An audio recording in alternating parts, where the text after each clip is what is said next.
네, 안녕하십니까? 손해평가사 박승입니다. 오늘은 그 재배환경 온도 두 번째 시간으로요.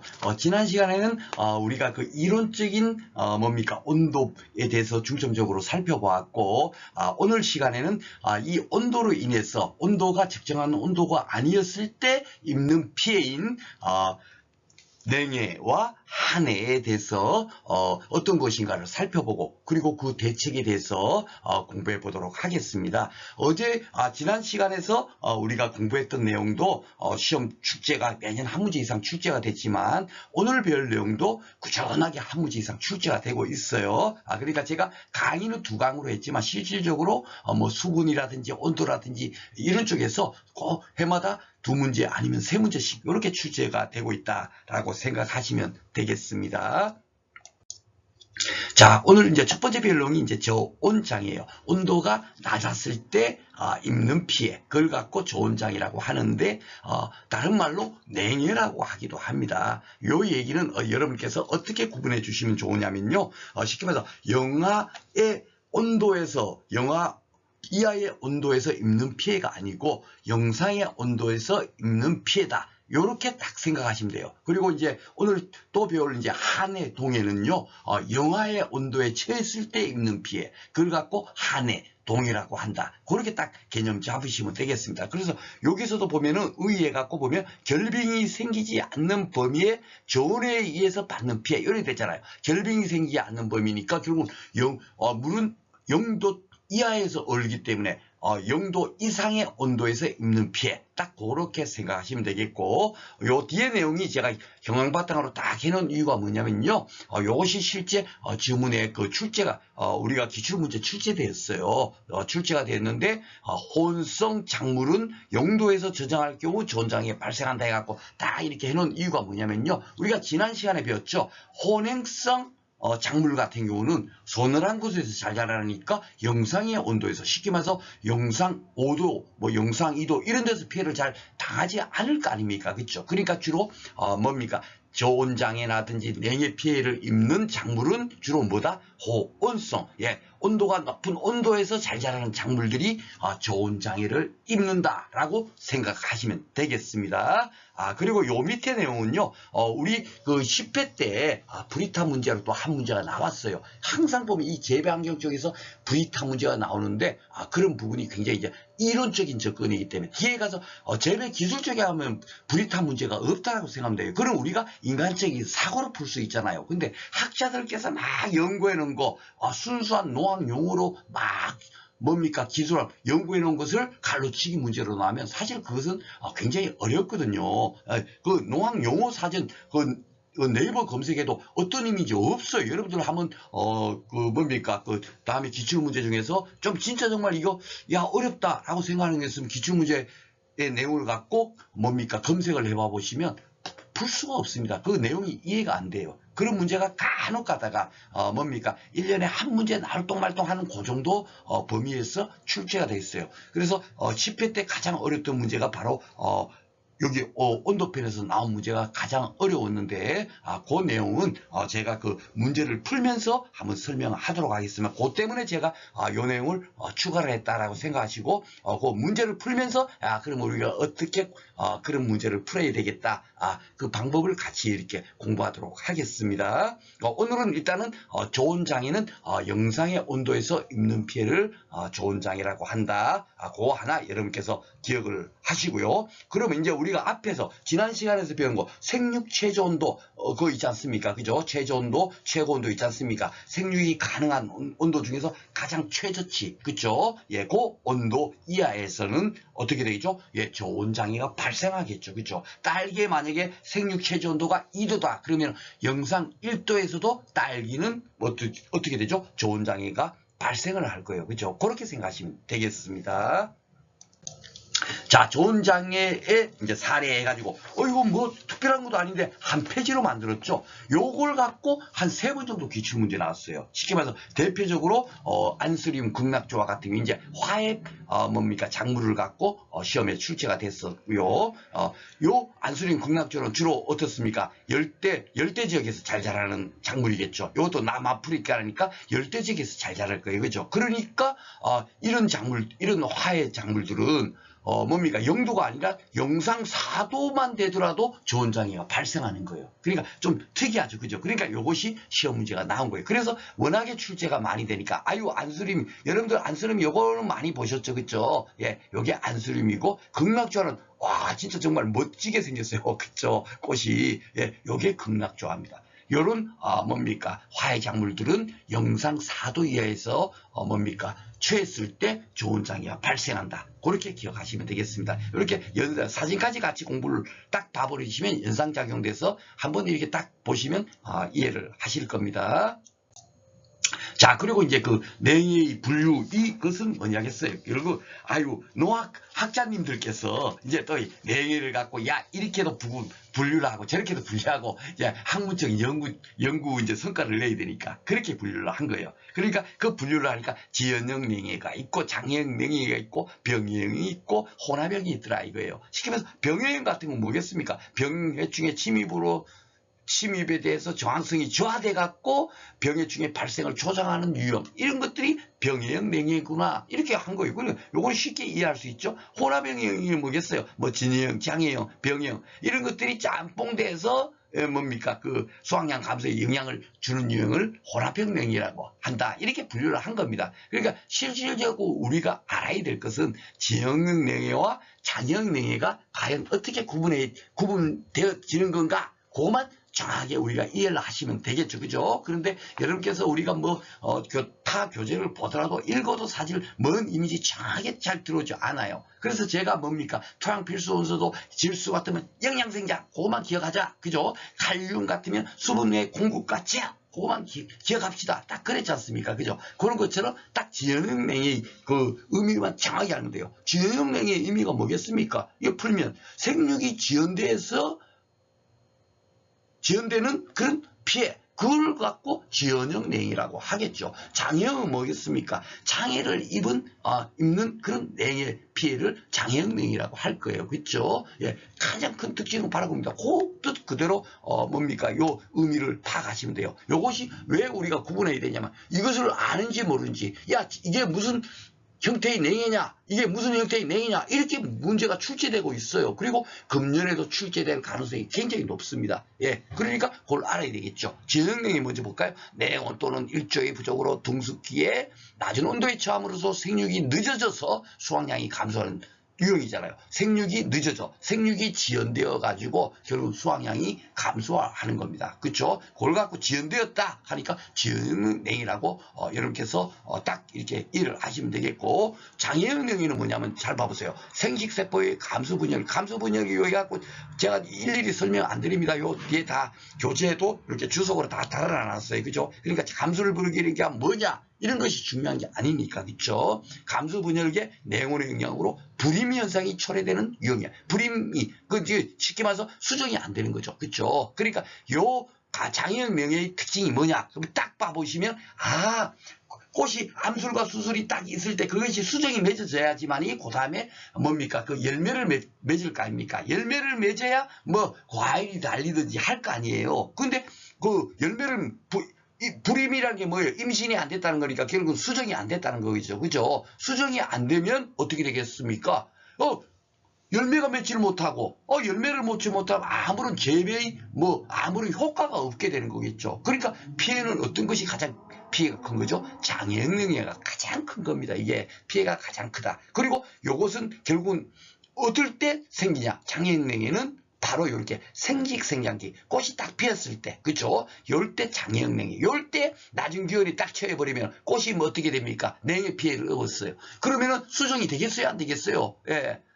쉽게 말해서 영상 한 10도 정도 돼야만이 꽃이 잘 이렇게 유지가 될 텐데, 그쵸? 예. 그 온도편에서 배웠죠. 우리 앞에 지난 시간에 배웠지 않습니까? 추위에 약하다. 어떻게 꽃눈은 어떻게 되죠? 잎눈보다 추위에 약하다. 여러분들 그 문제 풀었죠, 그죠? 그러니까 꽃눈이 추위에 약한 거예요. 그러니까 조금 추워도 꽃이 어떻게 하면 시들어지고 죽어버립니다. 그러니까 뭐 암술이나 수술이나 그냥 냉해 피해를 딱 입는 순간에 수정이 잘 되겠어요, 안 되겠어요? 안 되죠. 안 되면 결국은 뭐 어떻게 되죠? 결국은 피해를 입는 거예요. 예, 그 열매를 맺지 못하는 겁니다. 그런 걸 갖고 장애혁명이라고 한다. 딱 그렇게 여러분께서 기억을 하시면 되겠습니다. 그래서 제가 사진을 요 사진을 딱 오려 붙인 거예요.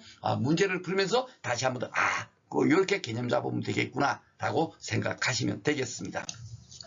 자, 그리고 냉해 및 동해의 형태 해가지고 요것은 제가 왜 이렇게 또 따로 하나를 더 뺐냐면 이런 지문으로 해가지고 출제가 많이 되고 있어요. 그러니까 출제가 뭐 한 번 되고 끝난 것 같으면 제가 뭡니까 이렇게 따로 이렇게 안 뺐겠죠, 그죠? 근데 꾸준하게 2번, 3번 막 그리고 최근에도 또 나오고 막 그래요. 그러다 보니까 냉해 및 동해의 형태 그런 뭡니까 기출문제에 됐던 지문을 여기서 한번 눈으로 익히면 여러분들께서 또 시험 볼 때 또 그런 게 나오면 아이고 요거 봤어 이렇게 우리가 쉽게 뭡니까 이해할 수 있잖아요, 그렇죠? 그래서 한번 살펴보도록 하겠습니다. 배나무의 경우는 꽃이 일찍 피는 따뜻한 지역에서 늦스를 피해가 많다. 뭐 지문이 이렇게 해서 똑같이 나와요. 여기 아마 2번인가 3번인가 나왔습니다. 그러니까 그대로 여러분들께서 뭡니까 눈으로 익히시면 되겠습니다. 그리고 핵가류 뭐 인가류 이런 것은 뒤에서 작물의 분리편에서 배웁니다만은 기본적으로 이렇게 뭐 육실이 단단하고 뇌가피로 나머지는 단단하게 되는 거. 즉 뭐냐면 복숭아 같은 거 있죠. 복숭아는 씨가 이렇게 딱딱한 씨가 들어가 있잖아요. 그런 것들은 다 횟가려고 하거든요.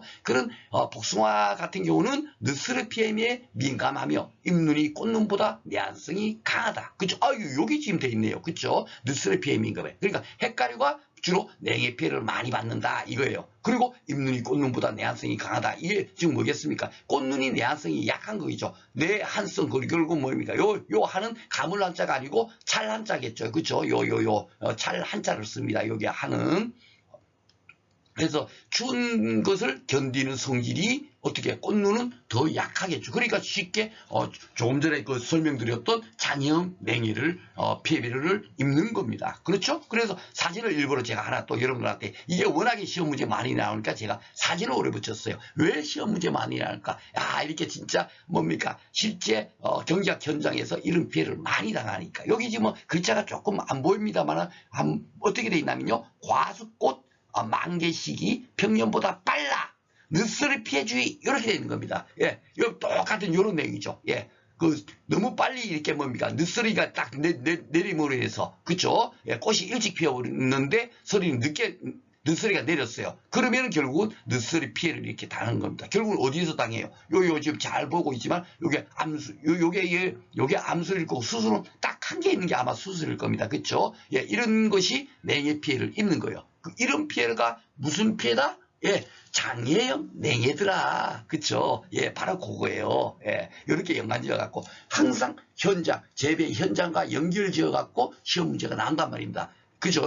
제가 지금 현재 이번 10회 때는 완전히 불이탄 문제 나온 거고 뒤에서 풀어드리겠습니다 하는 거는 완전히 학자들께서 한 거 그거 뭐 그런 거를 물어본 거고 실질적인 거는 주로 이런 것들이 나오는 거예요. 그러니까 여기에 더 중요하겠죠. 이 사진 하나 딱 돌리면 진짜 꽃눈이 뭡니까 냉해 피해를 많이 당하는구나. 그쵸? 그리고 서리를 방지하는 방법에는 요거는 이제 한해 대책에 가면 따로 배울 겁니다. 방상패. 막 소리가 많이 이렇게 있으면 그걸 방지하기 위해서 방상패는 이라든지 톱밥이라든지 왕겨 같은 거 태우면 열기로 인해서 서리를 좀 뭡니까 피해를 줄일 수가 있잖아요. 그리고 그거는 뭐 우리가 쉽게 이해할 수 있습니다. 그렇죠? 또 보겠습니다. 과수는 발육기에 내한성이 약하여 영하 1도에서 4도에서 피해를 입으나 그러니까 시키면 발육기에는 내한성이 약한데 낙엽이라는 건 지금 뭐겠습니까? 가을 되면 낙엽이 생기잖아요. 그렇죠? 지금 그 다음에 이제 우리가 이제 초겨울을 이제 맞이하고 있는 이제 곧 이제 다가오겠죠? 그러게 되면 겨울 되면 어떻게 돼요? 예, 겨울잠을 자지 않습니까? 나무들이, 그쵸? 예, 그럴 때는 막 영하 10도, 20도 돼도 나무가 죽어요, 안 죽어요? 안 죽죠. 왜? 예, 바로 내한성이 강해지기 때문에. 예, 요 추운 기온을 뭡니까? 견디는 성질이 강해지니까 나무가 겨울잠을 자면서 버티고 있는 거예요. 그렇죠? 그러니까 휴먼 상태에서 내동성이 강하다. 지난 시간에 배웠죠. 그렇죠? 예, 우리가 그렇게 기억을 하시면 되겠습니다. 그래서 요 지연형냉의 경우는 요것은 이제 제 의미로 항상 보면은 우리가 대책을 세워야 되니까. 그쵸? 예, 우리가 지연형냉이 발생했을 때는 결국은 뭡니까? 지연됨으로써 수확량이 감소하니까 조기 육모, 미리 육묘를 하거나 조기 재배를 해가지고, 예, 그 뭡니까? 그 지연되는 것을 방지할 수 있겠고, 장애인냉의 경우는 어떻게 해야 되죠? 예, 이렇게 주에 약하게 이렇게 피해를 입으니까 주에 강한 품종을 재배함으로써 예, 피해를 줄일 수 있겠죠. 그쵸? 그렇게 우리가 뭡니까? 재배학적인 것을 공부를 할 때, 재배학을 공부할 때, 이런 생각을 가지고 공부를 하시면 되겠습니다. 자, 이제, 이제 두 번째로, 그러면 이제, 한해라고 되죠. 요게 이제 뭡니까? 뭡니까? 우리가 건조에도 뭡니까? 나오지만은, 한해할 때 한자는 다르죠? 요 한자가, 그죠? 그 가물 한자가 아니고, 요거는 찰 한자잖아요. 그죠? 그러니까, 추운 것으로 인한 피해. 이걸 갖고 한이라고 하는 거예요. 쉽게 말해서 사실 이게 좀 애매모호한데, 일단 학자들께서 이렇게 만들었으니까, 이 한해 그러면은 무조건 넣고, 동의하고 같아. 예, 이렇게 제가 또 이렇게 돼 있죠. 좀 애매모호한데, 결국은 한해의 의미는 동해. 이걸로 쓰더라고요. 그러니까 결국, 얼어서 생기는 피해. 그러니까 영도 이하의 빙체마라의 온도에 의해서, 작물 조직, 네, 결빙으로 받는 피해. 그죠? 앞에 우리 저온장에는 결빙이 되지 않는 상태였잖아요. 그죠? 예, 그렇게 구분하시면 되겠습니다.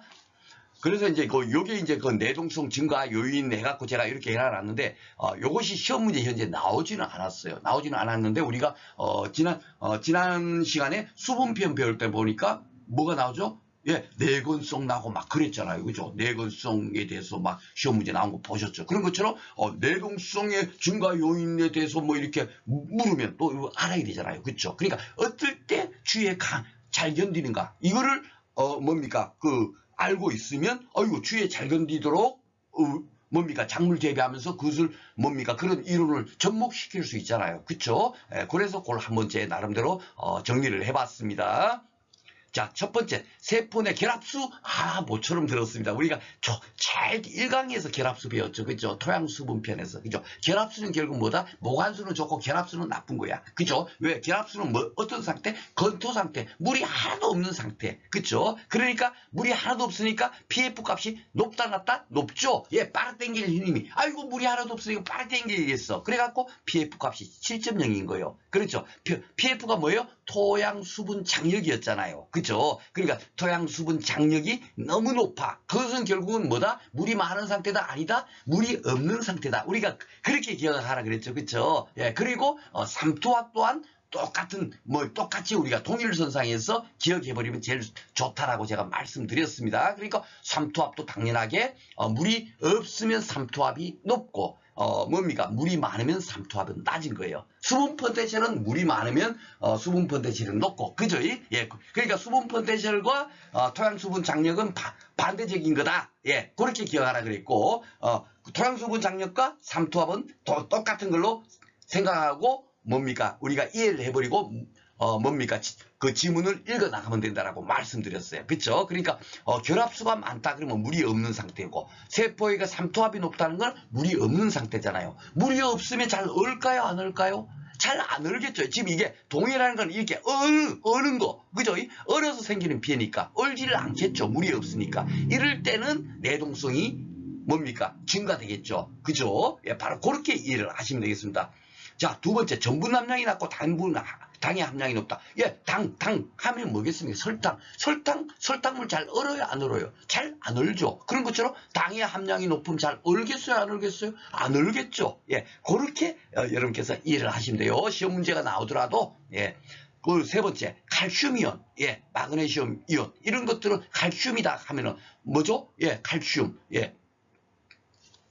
이런 것들이 칼슘이 있음으로 인해서 세포 결빙 억제 작용을 한다. 이렇게 생각해서 칼슘 이온, 마그네슘 이온은 내동성을 뭡니까? 이렇게 증가시키는 그런 뭡니까? 역할을 한다라고 생각하시면 되겠고, 포복성 작물 같은 경우도 뭡니까? 막 이렇게 막 줄기가 뭐 덩굴처럼 만들어져 갖고 땅을 기어가면서 뭡니까 자라는 그런 작물을 포복성 작물이라고 하거든요. 포복성 작물도 결국은 어떻죠? 예, 내동성이 굉장히 강합니다. 좀 추위에도 잘 자라요. 그리고 영양생장기에 추위에 강하죠. 그러니까 앞에서도 봤지만은 꽃눈이 형성되는 순간에는 추위에 약하죠. 그죠? 그러니까 꽃눈이 형성되기 전까지의 시기가 영양생장기니까 꽃눈이 딱 형성돼 버리면 꽃 얘기가 나오는 그 순간부터는 뭐다? 생식생장기로 들어가죠. 그죠? 그러니까 생식생장기가 추위에 약할 거고, 그래도 영양생장기 때는 추위를 어느 정도 견딜 수 있는, 예, 그런, 뭡니까? 기간이 되겠습니다. 그리고 경화라고 하는데, 이 사실 이게 여러분께서 경화 쳐봐보면 네이버 검색하면 아마 나오지도 않아요. 나오지도. 그런데 이 경화 문제 갖고, 3번인가 4번 지금 재배하기 출제가 됐어요. 깜짝 놀랄 일이죠. 10회 중에서 경화 아는지 모르니 갖고 3회, 4회가 출제가 됐다니까요. 근데 이 경화가 뭐냐면요. 이렇게 생각하시면 돼요. 여러분들, 우리가 깜깜한, 영화 보고 나왔다가 밖으로 딱 나오면 어떻게 해요? 영화 안에서 거만 돼 있다 보니까 괜찮은데 밖에 딱 나오면 햇빛이 눈이 부셔서 아무것도 안 보이죠. 그쵸? 그러니까 어느 정도 뭡니까? 밖에 나와서 한 1분 정도 지나고 나면 어떻게 돼요? 잘 보이죠. 그러니까 그 1분 동안 뭡니까? 안 보이지만 계속 밖에 있으면 그것이 어떻게 되죠? 새로운 환경에 적응하게 되죠. 예, 그런 과정을 경화한다, 경화 과정이라고 한다라고 생각하시면 돼요. 그래서 이제 벼 같은 거는 요즘 육묘를 해서 재배를 하나 봐요. 그래야만이 더 잘 뭡니까? 벼가 더 수확량이 좋고 그러니까. 근데 육묘한 다음에 그대로 모에다가 논에다 심어버리면 뭡니까? 우리가 영화 보다가 탁 나오면은 그냥 앞이 안 보이는 것처럼 뭡니까? 벼가 잘 자라지 못한대요. 그래서 적어도 그대로 육묘한 것을 벼를 그대로 논에다 심지 않고 어느 정도 한 일주일 정도를 뭡니까? 논 비슷한 환경에다가 뒀다가 그 다음에 이제 모내기를 한다 그럽니다. 그래야만이 뭡니까? 벼가 잘 자란대요. 그러니까 그런 과정을 뭐라 그러냐면 경화 과정. 경화라고 하거든요. 그러니까 결국은 경화라는 게 뭐냐면 환경에 적응시킨 것, 그걸 갖고 경화라고 하는 겁니다.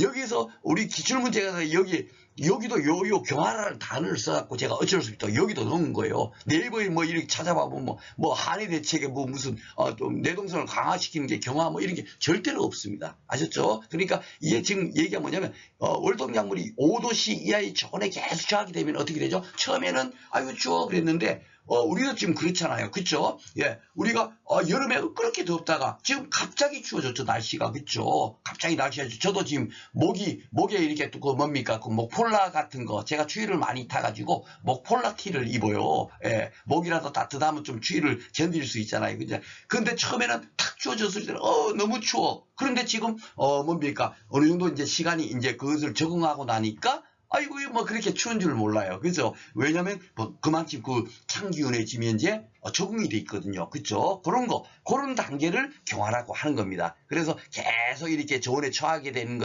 그런 것을 경화라고 한다. 그 다음에는 내동성이 커진다는 얘기, 이제 안 추워지거든요. 그죠? 어느 정도 계속 처하게 되면은 거기에 환경에 적응하는 거. 그걸 갖고 경화라고 한다라고 생각하시면, 됩니다. 그리고 낙엽수는 가을 노화 기간에 내한성 증대를 해서 점진적으로 저온에 노출되어야 한다. 이것도 바로 요거죠. 그죠? 경화 과정인 겁니다. 왜 근데 제가 이렇게 이 지문을 썼을까요? 분명히 이게, 우리 뭡니까? 기출문제, 손해평가사 기출문제라든지 기타 뭡니까? 우리 재배와 관련되는 시험의 기출문제 지문이 있었으니까 제가 분명히 넣었을 거예요. 그죠? 그러니까 요 내용이 같은 내용이다라고 생각하면 되고요. 휴먼 상태가 여기 있네요. 예, 휴먼 상태. 이 휴먼 상태는 어떻게 생각하면 되냐면 곰이 겨울잠 자는 거는 뭡니까? 추위를 극복하기 위해서 자는 거예요. 그죠? 그러니까 잠을 자고 있는 상태에서는 뭡니까? 추위를 잘 견딘다. 예, 그렇게 생각하시면 되겠습니다. 그리고 여기도 또 하나 있네요. 우리가 지난 시간인가요? DIF 값, 할 때 농산물 품질 관리사, 관련 문제였다 해갖고, 그런데 우리는 안 나왔지만, 거기서 어느 정도, 한 2번 정도, 3번 정도 출제가 되고 있으니까, 혹시 모르니까 우리가 공부하자 해갖고, 한 거를 이렇게 명조체로 제가 했다 그랬죠. 교재에다가. 바로 그 내용이 되겠습니다. 그러니까 저온 요구도. 그러니까 어느 정도 뭡니까? 작물이 이렇게 잘 자라려면 어느 정도 저온에 이렇게 어느 정도 이렇게 적응을 해야 되는 거예요. 이렇게 적응시켜갖고 내동성이 커져야만이 이듬해 봄부터 여름부터 8가지 잘 이렇게 자란다는 얘기입니다. 바로 그거예요. 예, 요 읽어보시면 뭐 동아라는 게 겨울 동자고 아자가 뭐 눈 아자겠죠. 그죠? 겨울에 싹튼 그런 것이 휴먼에서 깨어나게 할 수 있는 온도. 그죠? 이 싹이 톡 이렇게 발아야 돼야 될 거 아닙니까? 싹이 탁 튀어나와야 될 거 아니에요. 그죠? 잠자고 있다가. 예, 그럴 때 그 온도가 뭐냐? 일반적으로 5도에서 7.2도 내외더라. 뭐 그런 거예요. 그리고 휴먼의 심도 및 기관과도 관계가 있고, 그러니까 뭐 기관도 어느 정도 돼야 되고, 여러 가지 또 그걸 갖고 이제 농학자들께서 연구했겠죠. 그죠? 그 많은 것을 우리가 다 공부를 할 수는 없습니다만은, 기본적으로, 어떤 거구나 하는 것만, 개념 잡으시면 되겠습니다. 그래서 겨울철에 불충분한 저온의 축적. 이 얘기는 뭐냐면, 어느 정도 이렇게 계속, 뭡니까? 5도 이하의 저온에 계속 쳐야 되는데, 5도 됐다가 막 고온, 그 이상 고온이 돼갖고 막 영상 10도 됐다가 겨울철 날씨가. 그래 되면은, 뭡니까? 그 저온에 꾸준하게 출제돼갖고 이렇게 돼야만 그 다음에 이제 동화가 휴먼에서 깨어나고 이래 될 텐데 그게 안 되는 거예요. 그래서 우리가 지지난 시간인가 그 벌마늘 같은 것도 있잖아요. 벌마늘이 왜 생기냐 그러니까 겨울철 이상 고온도 다 있었잖아요. 그 원인이었죠. 그죠? 겨울철은 추워야 되는데 너무 뭡니까? 이상 고온, 너무 온도가 높아져 버리면 그러면서도 그렇게 되면 결국 어떻게 된다? 작물이 잘 자랄까요? 잘 안 자랄까요? 제가 여쭤봤죠? 그렇죠. 그러면 잘 안 자라겠죠. 예, 그러니까 벌마늘이 생겨버리는 거예요. 그런 것처럼 겨울철에 이렇게 뭐 저온이 어느 정도 축적이 꾸준하게 추워서 축적이 돼야 되는데 그렇지 않게 되면은 결국은 어떻게 돼요? 결실이 감소하게 된다. 아프게 된다는 얘기죠. 그죠? 하여튼 뭡니까? 겨울철에는 추워야 되고 여름에는 더워야 되고 이렇게 돼야 되는 거예요. 여름에 춥거나 뭐 겨울에 덥거나 이렇게 되면 작물이 잘 자라야겠어요? 안 자라겠죠. 바로 그거예요. 그러니까 일정한 저온을 요구한다. 예, 그 얘기입니다. 그래서 결론으로 돌아가서 뭐냐면 과수의 저온 요구도 이거를 묻는 겁니다. 그러면서 저온 요구가 큰 것부터 작은 걸로 순서대로 찾아보시오. 이런 게 농산물 품질 관리사 문제 최근에 나왔어요. 그러다 보니까 제가 그걸 막 또 이것저것 막 어떻게 없어요. 거의 없어. 아무리 네이버 검색해도 잘 안 나오더라고요. 그래서 제 나름대로 낑낑거리고 찾은 것이 데이터가 결국 이겁니다. 사과가 저온 요구도가 500에서 800 CU니까 가장 그래도 별로 짧죠. 그죠? 이 정도만 있어도 사과가 그 다음에 이듬해 봄에 뭡니까? 사과가 꽃이 잘 피고 사과가 잘 자랄 수 있도록 되는 그 뭡니까? 요구도가 500에서 800이에요. 감하고 복숭아는 800에서 1000이고 배는 1000에서 1200. 어휴, 좋은 요구가 높죠. 그러니까 이 정도 우리가 만약에 나오면 이런 브리타 문제 나오면 이걸 100% 나온다고 생각하고 왈왈왈왈 외울 필요는 없습니다. 아셨죠? 그렇지만 사과가 가장 많더라. 그 다음에 뭡니까? 감이더라. 감하고 복숭아더라. 그 다음에 배더라. 요 정도 가볍게 여러분들께서 뭡니까? 기억을 해놓으시면 혹시 브리타 문제 나올 때 그래도 한번 본 게 있으니까 문제를 풀 수가 있겠죠. 그렇죠? 예, 그런 의미로서 제가 여기 정리해 놓은 겁니다. 자, 그러면 이제 이렇게 뭡니까? 동해 피해 있거나 막 이래 됐을 때 그 대책은 뭐냐? 대책은 뭐 상식적으로 이제 우리 뭡니까? 그 손조들께서 충분하게 그 뭡니까? 막 노력한 그 결과물을 우리가 공부를 하는 거지만 우리들도 충분하게 재배학에 대해서 경험이 없더라도 충분하게 할 수가 있어요. 왜? 한해 동해의 의미는 뭐냐면 얼어서 생기는 피해니까 얼지 않도록 해준다는 얘기예요. 그렇죠? 그러면 대책이 뭐겠어요? 배수 관리로 토양에 과습을 수분이 좀 없도록 뭐 작물을 재배하면 덜 올 거 아닙니까? 그렇죠? 그게 그거예요. 예, 그러니까 이걸 갖고 1, 2, 3, 4제 외우지 말라는 이유가 바로 이제 뭔 의미인지 다시 느끼시겠죠? 바로 그겁니다. 그죠? 그러니까 과습을 봉제하면 돼. 뭐 대책이 아닌 것 이런 식으로 꼭 시험 문제 나오니까 그 지문을 읽어보면 아이고 과습을 방지하니까 안 올 거니까 아이고 이거는 대책이 되네. 그렇죠? 그렇게 기억을 하시면 됩니다. 강전정을 피하고 분지각도를 넓게 한다. 강전정에 좀 무조건 놓고 이거는 뭡니까? 그 의미적으로도 그렇죠. 그렇죠? 전정을 강하게 해버리면은 당연하게 안 좋겠죠? 예. 그러니까 강전정을 피하고 분지각도를 넓게 한다. 저 이것도 어떤 의미인지 잘 몰랐어요. 그러니까 이 지가 가지식자일 거 아닙니까? 그렇죠? 가지의 각도를 넓게 한다. 이런 의미겠는데 이게 뭔가 해보니까 이제 요 가지 있잖아요. 요 가지를 원래 가지가 어떻게 자라요? 이렇게 자랄 거 아닙니까? 이렇게 자라면은 물이 잘 왔다 갔다 하다 보면 쉽게 어떻게 되죠? 뭡니까? 물이 왔다 갔다가 잘 안 되겠죠? 이 높이가 있으니까. 그렇죠? 그러니까 이걸 평평하게 만들어주는 겁니다. 그러니까 요 평평하게 만들 때 여기를 여기다가 이쑤시개를 딱 박는 거예요. 지금 이 사진에는 잘 안 보이는데 보니까 이쑤시개를 봐서 재배를 하시더라고요. 그걸 갖고 제가 어느 분의 블로그에서 그렇게 하는 것을 뭡니까? 이렇게 하는 거구나 해갖고 제가 사진을 여기다 교재에다 실은 거거든요. 그러니까 이쑤시개를 딱 여기다 꼽아주면 어떻게 되죠? 좀 이렇게 평평한 수평으로 되죠. 수평으로 되면은 물이 잘 왔다 갔다 해요, 안 해요? 물이 잘 왔다 갔다 하죠. 흐르는 물이 잘 흐를까요? 안 흐르는 물이 잘 흐를까요? 안 흐르고 고여있는 물이 잘 흐르겠죠. 그죠? 이렇게 요 가지를 수평으로 해놓으면 물이 흐르니까 수분이 왔다 갔다 하니까 어떻게 되죠? 잘 안 흐르겠죠. 그러면 동해 대책이 되겠어요? 안 되겠어요? 동해 대책이 되겠죠. 안 흐르니까. 그쵸? 예, 바로 그렇게 이해를 하시면 되겠습니다. 그러니까 사진을 딱 떠올리시면 절대적으로 여러분께서 암기할 이유가 없다는 얘기예요. 그쵸? 그리고 과하게 결실되지 않도록 저가를 지지한다. 이 저가라는 것도. 그래서 제가 진짜 동해 대책이 왜 저가할까 막 이렇게 공부를 하면 끝도 한도 없고 이해가 안 되거든요. 그러니까 무조건 그 저가를 하는 이유는 뭡니까? 과일이 많이 달려 있으면 더 많이 수확하고 좋을 텐데 왜 따지? 저도 그렇게 생각한 사람이에요. 그런데 저가를 하는 이유는 해거리를 방지하고 그리고 쉽게 말해서 6개 중에서 중심관계는 없고 5개를 다 따버린대요.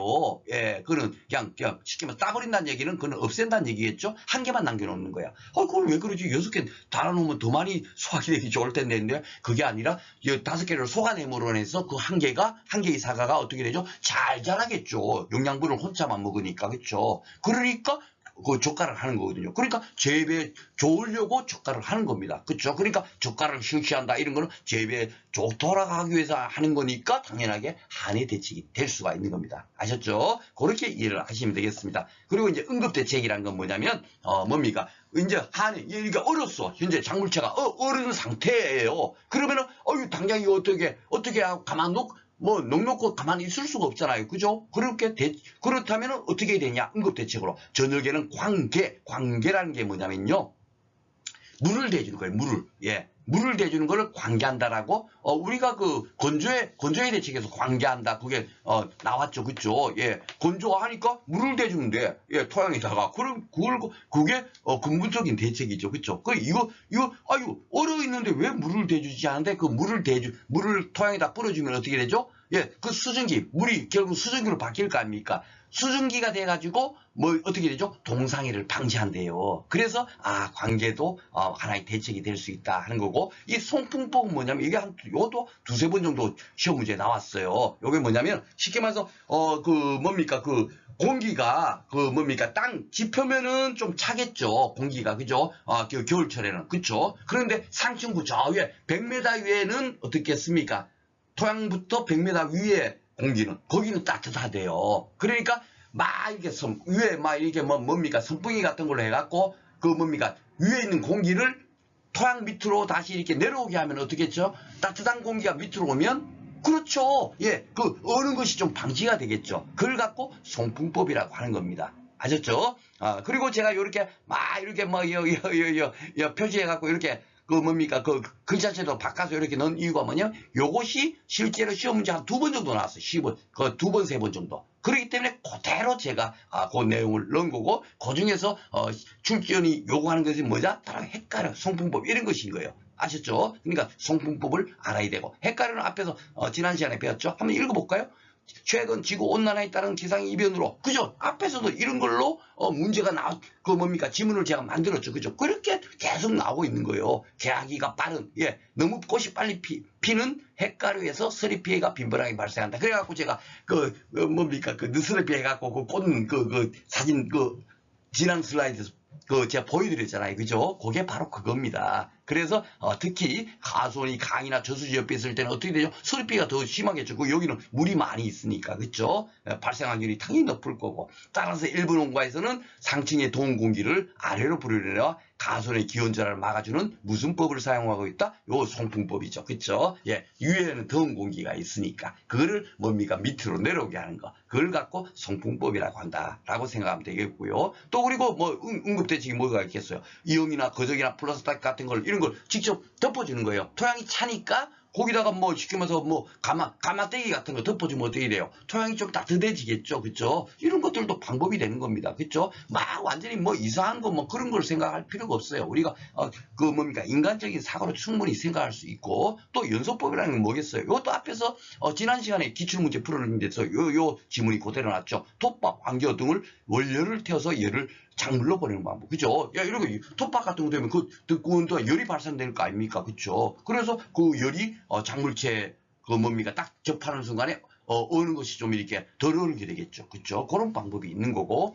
제일 마지막으로, 요 살수 결비법. 요걸 왜 이제 녹색에 했냐면, 요게 좀 이제 요런 것들이 좀, 뭡니까? 이해가 안 될 수가 있기 때문에, 제가 녹색으로 특별히 표시를 했어요. 이게 뭐냐면, 물을, 그 뭡니까? 이 작물체에다가 쉽게 말해서 막 호스로 물을 뿌리는 거예요. 물을. 아유, 안 그래도 어른을 방기를 해야 되는데, 얼라고 물을 뿌리죠. 그러니까, 아유, 이거는 방치식 아니겠다라고 생각 들잖아요. 그런데 아닙니다. 왜냐면 여러분들 에스코메인들이 어디 살아요? 그렇죠? 얼음집. 이글루에 살고 있잖아요. 이글루. 그러니까 얼음으로 만든 집인데 춥지가 않고 어떻게 하죠? 그 안이가 더 따뜻한 거예요. 밖에보다도. 얼음으로. 그쵸? 돼 있으니까. 그러니까 여기에서 물을 딱 뿌려. 살수로 물을 뿌려갖고 얼게 해버리면, 표면을 걸게 하면 그 얼음으로 인해서 이 안에 실질적인 작물체는 어떻게 되죠? 보호가 된다는 얘기죠. 얼음이 추위를 다 감싸 안고 있으니까 못 들어오게. 그쵸? 예, 바로 그 방법이 살수결빙법입니다. 아셨죠? 그리고 이제 사후 대책은 뭐냐? 우리가 우박 피해 당했을 때 뭐 사후 대책 뭐예요? 병균이 침범할 수 있으니까 이렇게 살포제 같은 거 뿌려준다 뭐 이런 것들이 그 대책이었잖아요. 똑같아요. 예, 이렇게 동해를 입었을 때는 속효 뭐 이런 게 너무 어렵게 생각하실 필요 없어요. 무조건 넣고 뭐다? 그렇죠? 한절이니까 무조건 넣고 풀자. 속성할 때 속잘 거고, 효는 효과할 때 효과할 겁니까? 효과를 빨리 보는 그런 성질의 비료를 뿌려주면 되는 거예요. 그렇죠? 예, 얼어 있는데 한 3, 4개월 후에 효과 보는 거, 그런 비료를 뿌려주면 안 될 거 아닙니까? 그렇죠? 그러니까, 시비도 어떻게 해요? 예, 토양에 뿌려지는 것보다도 잎에 뿌려줘야 더 빨리 효과를 보니까. 그쵸? 그렇게, 이게 제 지금 얘기가 맞는지 틀린지 모르겠지만, 그렇게 의미를 딱 생각해버리면, 기출문제 푸는데 훨씬 도움이 되더라. 제 말이 바로 그겁니다. 그러니까 연면시비. 그죠? 토양에 뿌려지는 것보다 잎에 뿌려줘야 빨리 요런 것들이, 치유가 되겠죠. 그쵸? 그러니까 연면시비로 생육을 촉진시켜 병충해를 철저히 방지한다. 이거는 당연한 얘기일 거고. 그죠? 그렇게 생각하시면 되겠습니다. 자, 그러면 이제 문제 한번 풀어보도록 하겠습니다. 여기도 이제 공부하시고, 기출문제 엄청 많이 나왔죠? 자, 한번 풀어보도록 하겠습니다. 다음이 설명하는 냉해는 이런 식으로 이제 묻는 거예요. 냉온에 대한 저항성이 약한 시기인 감수분을기에 저온에 노출되어 수분 수정이 안 된대. 그럼 뭐죠? 이거는 장애형. 예, 지금 수정 안 돼. 그러면 무조건 장애형이에요. 아셨죠? 예, 장애형. 벌써 이 답이 나왔네. 그러면 이게 나가 병형인가 한번 볼까요? 냉온에 의한 생육부전으로 왜 그래? 병균의 침입에 의한 저항성이 제약이 돼요. 병이 발생하니까. 그죠? 대만 병형 나오죠. 그죠? 이렇게 푸는 거예요. 예, 아셨죠? 그 핵심 포인트만 딱 기억하고 계시면 됩니다. 그걸 우리가 장애인 냉이는 어떤 거다 하고 쫙쫙쫙 외워본다고 해갖고 외워지지도 않고 이렇게 문제가 나오면 또 구분도 안 되죠. 그쵸? 자, 기출사에 BC가 저장한 하이륜이 뭐냐? 이렇게 나온 거예요. 하이륜 수학에서 4도씨 저장 창고에 2주간 저장해요. 출하하고 유통하라 했더니 저장 전에 달리 저온장애 발생했대. 4도에서 저온장애 발생하는 거는 뭐다? 온성 채소로 따지면 온성 채소고 화이작물로 대표적으로는 건 뭐다? 극락조화. 그죠? 그리고 또 안쓰리움 2가지였더라. 그러니까 이거 딱 봐보면 안쓰리움 딱 있잖아요. 그렇죠? 예. A농가에서 실수로 2도씨에 저장했대. 그래 좋은 장애를 받게 될 품목이 뭐냐? 여기는 또 뭐죠?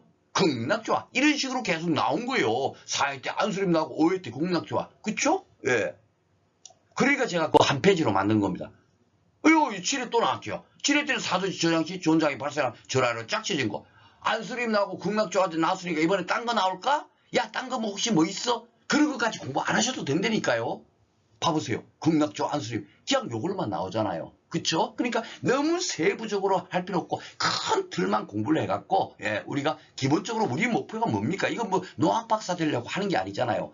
그죠? 예, 우리가 시험에 합격하면 되는 거고, 이렇게 공부하는데 80점 못 맞겠습니까? 그렇죠? 예, 전혀 걱정할 필요가 없습니다. 법 두 과목은, 여러분들 정말, 제가 지금 이 25강은 거의 1시간 가까이씩 떠들고 있지만, 법 과목 한번 봐보세요.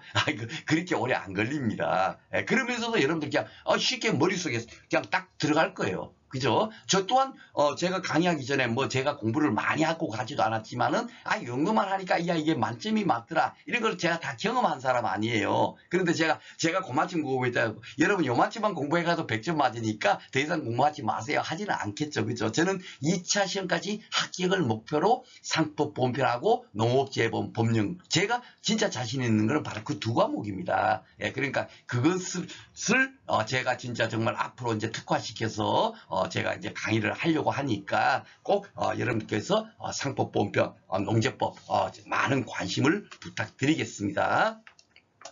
자, 기출지뢰 지뢰 또 두 문제, 그렇죠. 예. 한 문제가 나오는 게 아니라니까요. 예. 다음에서 설명하는 내용으로 올바른 책징이요. 뭐, 뻔해요. 이거 보니까, 장애, 이거를 찾는 겁니다. 그래요. 뭐, 접촉경위는 보지도 않았잖아요. 이런 걸 피해요. 그러니까 달달 외울 필요가 없습니다. 그죠? 예. 장거리 수행에 특히 내용에 대한 전성이 약한 시기에 조언의 접촉으로 뚜렷한 피해가 나타나는 걸 뭐겠어요? 예. 이게 바로, 내용에 대한 저항성이 약한 시기가 지금 뭡니까? 꽃이 핀 시기. 그럴 때가 저항성이 약하다 그랬죠? 내동성이 약한 때, 그죠? 영양생장기가 아니라 생식생장기일 때, 뭡니까? 그 내동성이 약하지 않습니까? 그러니까 이게 바로, 뭡니까? 결국은 장애응명해야 되는 거예요. 이렇게 밖에서 나옵니다. 이걸 어떤 재배학책이나 네이버나 검색하면 요 지문으로, 뭡니까? 이것이 장애응명이다라고, 표시를 하지 않죠. 그죠? 그러니까, 제가 볼 때, 여러분들한테 강조하듯이 꽃이 피고 그럴 때가 바로 뭡니까? 가장 내동성이 약하다. 그럴 때 어떤 피해가 된다? 예, 장해형 냉이다. 그렇죠? 그렇게 딱 기억해보면 끝나는 겁니다. 오랜 기간 동안 내원의 일조 부족으로 생육이 늦어지고 그렇잖아요. 그러니까 지연되고 그렇죠? 이렇게 될 때는 결국 뭡니까? 지연형 냉이가 되겠죠. 그렇죠? 이렇게 푸시면 되겠습니다. 다 이렇게 앞에 그랑 문제랑 뒤에 문제랑 이렇게 뭡니까? 이게 설명하는 것이 지문이 다르죠. 그렇죠? 그렇지만 핵심 포인트로 딱 찾아내버리면 똑같은 거다라고 말씀드릴 수 있겠습니다. 자, 과수작물의 동해 및 상해라는 게 이게 뭐냐면 상해하다 그게 아니고 서리상자예요. 서리 해 피해 해자 그죠? 서리 피해 그죠? 그렇게 생각하시면 되겠습니다.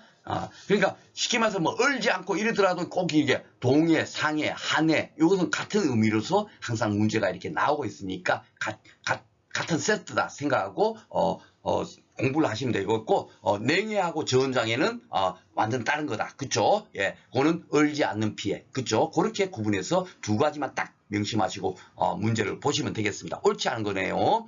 배나무의 경우 이 꽃이 일찍 피는 따뜻함에 누스피에 많이 너무 많이 봤어. 예, 박승 선생님 교재만 봐도 이거는 아이고야 이게 기억날 겁니다. 그리고 이게 뭐 한 번 나오고 뭐 앞으로는 절대로 안 나올 거예요 아니고 꾸준하게 나오고 있단 말이에요. 예, 그렇기 때문에 이렇게 공부를 하시면 됩니다. 햇가루는 누스피에 민감하다. 아이고 이게 또 봤죠. 그쵸? 그래갖고 그 꽃눈 그 피해 입은 거 사진 딱 돌리시면 되고 꽃눈이 입눈보다 내한성이 그죠? 예, 어떻게 내한성이 강합니까? 아유 틀렸네. 그죠? 예, 꽃눈이 그 피해를 입으니까 그래서 장애형 능이가 발생이 되잖아요. 예, 그렇죠? 잎은 그래도 덜 얼겠죠. 꽃이 더 빨리 얼겠죠. 그죠? 피해를 당하겠죠. 예, 그러니까 요거는 틀렸습니다. 소리를 방지하는 방법에는 방사편 이용 안개투기. 지난 시간에도 이런 거 지문 나왔는데 또 이렇게 지문이 또 나오죠. 그죠? 계속 써먹는 거예요. 그래서 제가 그걸 따로 딱 빼가지고 그 편집을 했죠. 그죠? 예, 하나로 따로 딱 그 뭡니까? 그 핵심 키워드를 만들어갖고 그렇게 따로 뺀 이유가 바로 그겁니다. 기출로 해볼게요. 다음 갈로에 들어갈 내용을 순서대로 옳게 이러는 거. 과수작물의 동해 및 서리 피해서 뭐의 경우 꽃이 일찍 피는 따뜻한 지역에서 늦을 피해 많이 난다? 예, 바로 이 뭐죠? 배나무. 그쵸? 그대로 제가 그 지문을 옮겼습니다. 그대로 여러분께서 기억을 하시면 돼요. 요게 뭐 지금 계속 똑같이 나옵니다. 뒤에도 보면 최근에는 온난화의 영향으로 개화가 빨라져 뭐죠? 햇가류 그죠? 예, 햇가류. 그러면서 제가 뭐 복숭아 그리고 한번 떠들었잖아요. 그죠? 예, 햇가류에서 서리피해가 빈번하게 발생하고 그래가지고 무엇은 상층의 더운 공기를 아래 불어내냐? 이건 뭐죠? 송풍법 그죠? 예. 이거 그대로 나오고 있죠. 그쵸? 근데 이게 한 문제로 끝나냐? 아닙니다. 뒤에 또 계속 보겠습니다. 또 나와요. 또 나와. 다음에 설명하는 것은 기출 계속 나오죠. 오해 때. 요게 이제 제가 좀 뭡니까 이런 것은 뭡니까 절대로 네이버에 찾아봐도 안 나오는데 이게 바로 경화가 바로 그런 겁니다 하고 제가 설명을 좀 오랫동안 제가 설명드렸어요. 예를 들어가면서 그죠? 예, 바로 그겁니다. 낙엽가수는 가을 노화 기간에 자연적인 기온 조화와 함께 내한 성징들을 위해서 점진적으로 저온은 며칠이 돼야 된다. 이게 뭐냐 이거예요. 이게 경화랍니다. 경화. 그죠? 그래서 제가 환경에 적응하는 거 그걸 갖고 경화라고 한다. 우리가 그렇게 기억합시다. 그죠? 예. 극장에서 금방 나오면 밖에 나오면 눈이 아무것도 안 보이지만 그러니까 나와서 한 1분 정도 지나면 이제 잘 보이게 되죠. 그러니까 그 1분의 과정이 뭡니까? 결국 경화 과정인 거예요. 아셨죠? 그렇게 경화의 의미를 이해를 하시면 되겠습니다. 기출 6개. A 농가가 과수작물 재배 시 동해를 예방하기 위해서 실시한 조치가 아닌 거. 아이고, 대책이 아닌 걸 찾는 거네요. 질소시비하다 그러면 벌써 아이고야 이거 진짜 박스 선생이 질소과다는 무조건 너무 나쁜 거야 하고 몇 번을 강조했잖아. 이렇게 써먹는 겁니다. 왜? 이해 안 되겠어요. 질소를 시비하면 수분을 다 빨아먹고 영양생장하고 할 텐데 그러면은 수분이 뭡니까? 작물체에 많으면 동해가 발생하겠어요? 안 하겠어요? 발생하겠죠. 그렇죠? 그래서 영양생장 이제 탁탁 피라미드처럼 여러분들 탁탁탁탁 이렇게 맞춰지는 거 보이시죠? 그쵸? 예, 그래서 여기서도 질소 시비한다니까 대박 눈에 탁 보이는 거야. 그죠? 자, 2번. 그러면 나머지는 이제 다 맞겠네. 과다하게 결실을 되지 않도록 적과실시. 아이고, 적과실시하면 재배 좋은 거니까. 이건 당연히 답이고. 배수관을 통해 통해 과습을 공개. 과습을 방지해야만이 안 흐를 거니까 맞고요. 강정중을 피하고 분지각도를 이렇게 분지각도 이쑤시개만 딱 돌리면 되죠. 그죠? 가지가 수평으로 만들어준다. 그러니까 물이 잘 흐르니까 잘 못 안 흐르도록 할 수가 있는 거죠. 그쵸? 그러니까 분지각도를 넓혀준다? 맞아. 딱 이까지 완벽하게 다 여러분께서 이해를 할 수 있을 겁니다. 그쵸? 그냥 책 갖고 공부해 봐봐야 분지각도 넓게 한다 했다. 뒤에 가면 이게 넓은 게 맞는 건지 좁은 게 맞는 건지 본 건지 안 본 건지도 기억이 안 날 겁니다. 그래서 제가 교재도 만들었지만 따로 이렇게 시간을 많이 할애해가지고 이렇게 이런 얘기 저런 얘기 하는 이유가 바로 그거예요. 이래서 여러분께서 비록 1시간 정도 투자해서 한 문제를 비록 맞추려고 공부를 하고 있지만 괜찮습니다. 왜냐면 1시간 공부한다 하더라도 25강이면 기껏해야 10시간씩 공부한다 치면 한 2, 3일이면 다 공부를 하는 거잖아요. 2, 3일 투자해서 재배학 무조건 80중에서 맞는다 치면 얼마나 좋겠습니까? 그쵸? 그렇게 생각하시면 돼요. 자, 그러면 내동성을 증가시키는 요인 중 옳은 것을 모두 고르는. 요건 이제 제가 여러분들 좀 어렵게 이런 문제가 안 나왔단 말이에요. 그런데 분명히 최근에 내건성 이런 걸로 해서 문제가 나오고 있잖아요. 그러니까 그걸 갖고 다시 한번 우리가 공부해보자는 의미에서 제가 만드는 거예요. 내동성을 증가시키는 요인 중 옳은 것을 모두 고르세요. 그러니까 얼지 않도록 하는 거, 그쵸? 그게 되는가 안 되는가 한번 살펴보겠습니다. 작물체 세포 내 결합수가 적다. 결합수가 적은 거는 뭔 상태죠? 건토 상태잖아요. 즉 뭐죠? 물이 결합수가 건토 상태니까 건토 상태가 적으니까 결국 물이 어느 정도 있는 거죠. 있게 되면은 어떻게 내동성이 증가하겠어요? 감소하겠어요? 잘 올잖아요. 물이 있으니까. 그쵸? 그러니까 이거는 증가시키는 요인이 아니다. 이렇게 생각하시면 됩니다. 작물체 내 세포에게 삼투압이 낮다. 삼투압은 즉 낮은 것은 물이 많다 적다? 많은 거죠. 예, 수분 포텐셜과 반대. 그죠? 토양 수분 장력과 같다. 이렇게 우리가 이제 삼투압은 같다. 그렇게 생각하라 그랬죠. 예, 토양 수분 장력은 물이 없으면 장력이 크니까 삼투압이 낮으면 어떻게 되죠? 예, 이거는 당연하게 어떻게 되죠? 물이 많은 거예요. 아셨죠? 그런 개념으로 딱 생각하시면 됩니다. 제가 토양편에서도 설명을 드렸고 오늘 시간에도 또 설명을 드렸어요. 그죠?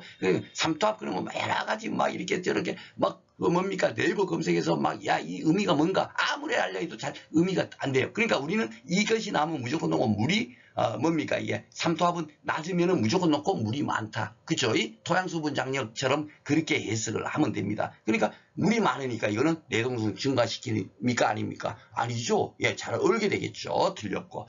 작물체 세포 내에 당의 함량이 낮다. 설탕의 함량이 낮으면 잘 얼어버리죠. 그렇죠? 그러니까 이것도 아닌 거예요. 작물체가 휴면 상태. 이거는 잠자면 내동성 증가해요. 그죠? 그러니까 겨울에 곰이 잠자죠. 예, 그러니까 이 휴면 상태에서는 내동성을 증가시키는 상태입니다. 요거 맞고. 작물재가 생식생장제. 생식생장제는 그 뭡니까? 추위를 잘 견디는데 언제 못 견디죠? 그렇죠? 예. 그 생식생장제. 그죠? 꽃이 피고 요 때가 뭡니까? 그 추위를 견디지를 못하는 거예요. 그쵸? 예. 그러니까 이것도 뭡니까? 그 내동성 증가시키는 요인이 아니죠. 그쵸? 요거는 추위에 견디지를 못하니까. 그러니까 쉽게 답은 요라. 4번. 요거만 뭡니까? 증가시키는 요인이 되겠습니다. 자, 0도 이하의 빙점 아래의 온도위에서 작물 조직 내 결빙으로 받는 피해인 동해에 대한 대책으로 옳지 않은 것은 했습니다. 자, 동해 응급대책으로 표면에 물을 뿌려 살수면 아유 맞아. 예, 그래야 안에가 따뜻해서 작물이 보호가 되니까. 2번 예방대책으로 간전적 피하고 분질 각도를 넓게 해야 되는데 좁게 한다. 이게 틀렸네요. 그렇죠? 예. 동해의 사후대책으로는 속결성 비료의 추비 및 연면 시비. 아유 맞아. 그죠? 예. 얼어있는 상태니까 빨리 이걸 치료를 해줘야 되니까 연면 시비를 한다. 맞고요. 햇가루는 느스레 피해에 민감하면 서리를 방지하는 방법으로 방사피 이용, 안겨태우 등이 있다. 아이고 맞는 내용입니다. 그렇죠? 이제 10분 남았으니까 조금 빨리 진행하겠습니다. 뒤에 설명할 것이 있는데. 자, 그 구에 어떻게 나왔나 한번 봐보세요. 과수의 서리 피해 관한 내용이다. 미처 옳은 것을 모두 고르세요. 옳은 거, 요 밑줄 친 게 요거예요. 요거 중에 옳은 것만 골라라 이거예요. 최근 지난 온난화에 따르게서 많이 본 거죠, 그죠? 예, 앞에서 나온 거 문제 그대로 한 겁니다. 개화시에 빠른 햇가루에서 피해가 빈번하게 발생하고, 요 맞네, 그죠? 예, 특히 가수의 강이나 저수 옆에, 아이고야, 요 맞죠, 그죠? 요 때 높죠, 그죠? 요 때 물이 많이 있는 부니까 서리 피해가 심할 거 아닙니까? 따라서 일부 농가에서는 상층의 동공기를 아래로 불어내리는 걸 뭐라 그러죠? 송풍법. 예, 사용하고 있다. 그렇죠? 다 맞는 겁니다. 그렇죠? 예, 이렇게 하면 돼요. 그래서 교재를 이렇게 만드는 이유가 이겁니다. 한 해만 딱 나온 게 아니고 꾸준하게 1회 때부터 꾸준하게 이 내용이 나오고 있어요. 그렇죠? 자, 그리고 요게 이제 그 브리타 문제였었어요. 요게 브리타 문제가 바로 이겁니다. 예, 요건데 한번 살펴보도록 하겠습니다. 자, 56번. 요건 그래갖고 브리타 문제 갖고 제가 그 뭡니까? 우리 재배학 공부 방법 할 때도 제가 뺐죠.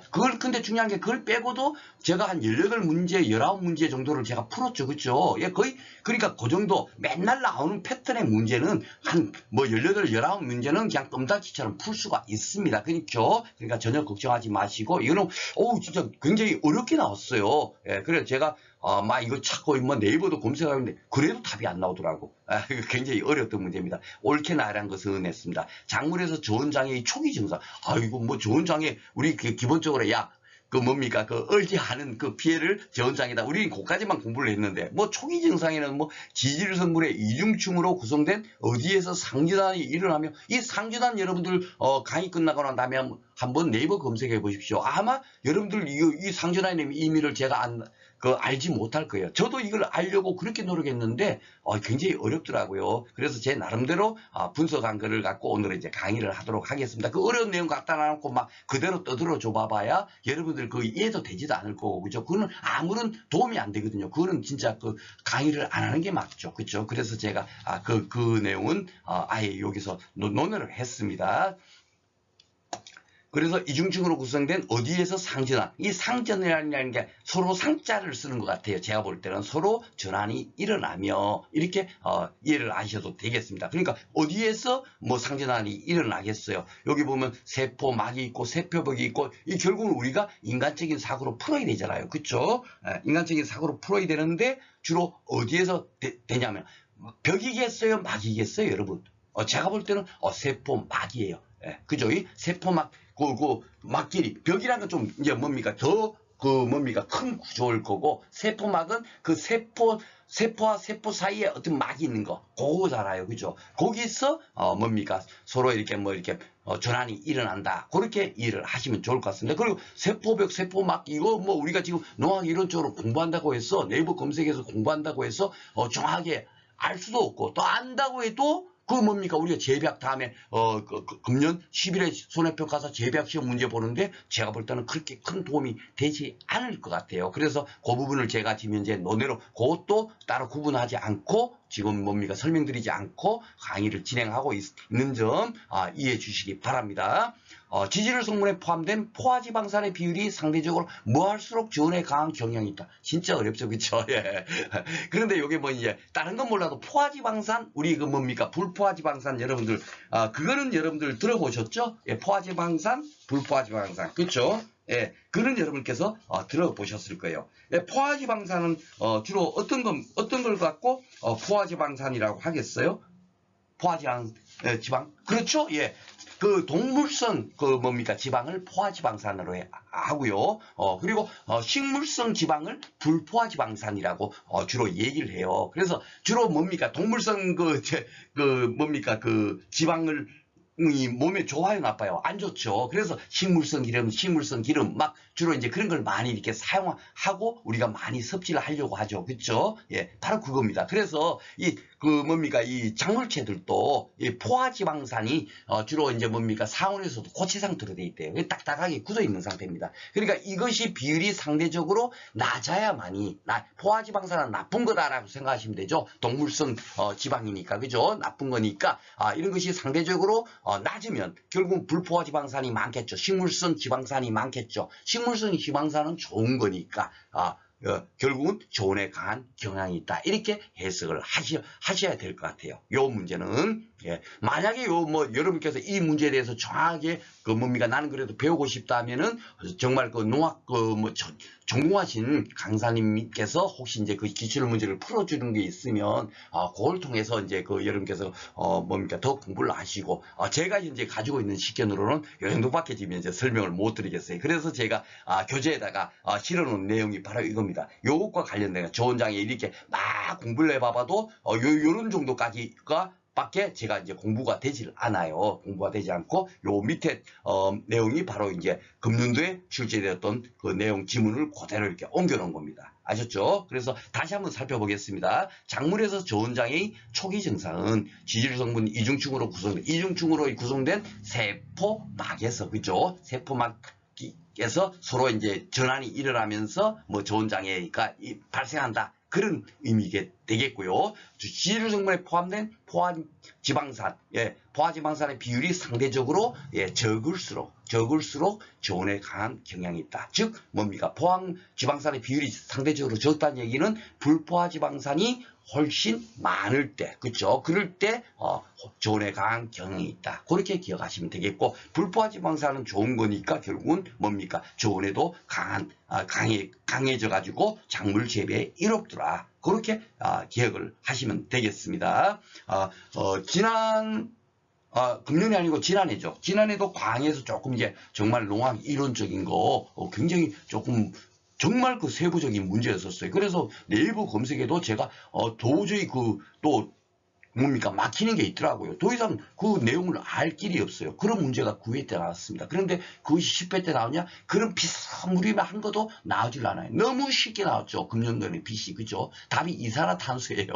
예, 그럴 정도로 너무 쉽게 또 나옵니다. 그렇기 때문에 너무 이런 문제에 대해서 민감하게 생각하지 않으셔도 되겠습니다. 제가 있는 문제는 한 문제도 빠짐없이 다 풀어드리고 있다 보니까 간혹가다 이렇게 진짜 정말 좀 어려운 문제가 있는데 제가 진짜 농학을 전공했으면 좋겠지만은 전혀 모르는 상태에서 네이버나 이런 걸 검색해서 책도 만들고 강의 준비하고도 하고 하는데 요 문제는 진짜 조금 이렇게 난해한 문제 같아요. 그렇게 여러분께서 이해해 주시면 좋겠습니다. 자, 다음 시간에는 이제 온도도 이제 다 끝났고 드디어 이제 빛 광합성 이런 것 쪽으로 이제 공부를 하겠습니다. 비편도 한 2강으로 해가지고 2문제 정도 출제가 되고 있으니까 2강으로 만들어 가지고 좀 더 여러분들한테 진짜 이해하기 쉽도록 강의를 준비해서 만나도록 하겠습니다. 오늘도 공부하시느라고 수고 많으셨습니다. 고맙습니다.